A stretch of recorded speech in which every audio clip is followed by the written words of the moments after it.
gonna bring a girl, but she recently became an alcoholic, so now she does wine.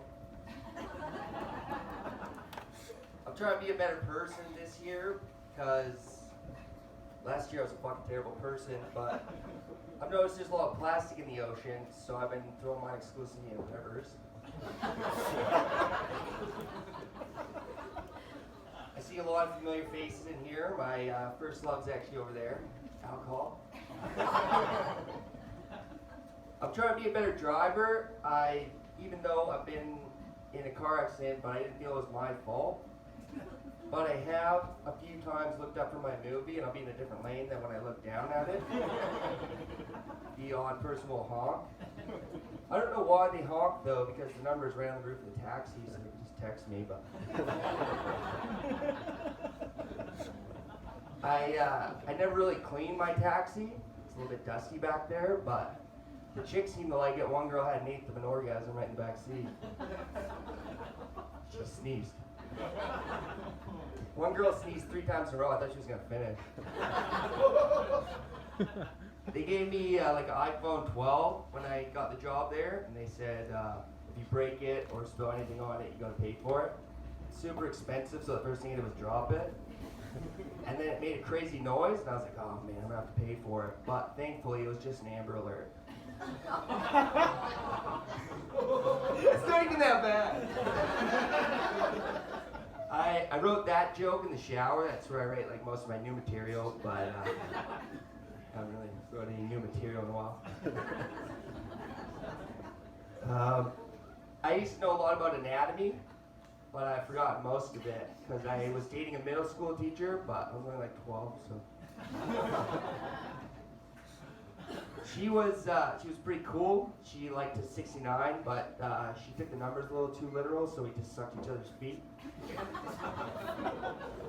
69 was kind of like just the number 1 if you had an aerial view for some reason. She also liked to have sex when I was passed out. I thought it was weird at the time until I came to.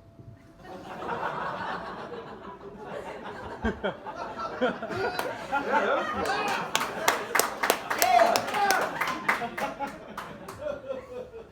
She was also really nice. One time she assumed I had a girlfriend. She also assumed, oh fuck, this doesn't make sense chronologically, but she assumed I was texting and driving because we dated that long, but I was on Instagram. Almost makes sense chronologically. I watched the Joker movie, and there's one part where he's bathing his mom, and he says, I'm gonna be a stand-up comedian. And then she says, don't you have to be funny to be a stand-up comedian? And my buddy said, yeah, don't you? I was like, no, Amy Schumer does it. I got a way better reaction than the last time I did that joke. There's a lot of comedy milestones I'm hoping to hit. First standing ovation, first sold out gig, first post-show hand job from a girl. A lot of people ask if comedians have groupies, but I've just been going to the bathroom by myself instead of in a group. I was at the doctor's office not that long ago. I took my grandpa, and he has Alzheimer's, but he also used to be famous, so I can never tell if he's confused or arrogant when he says, do you know who I am?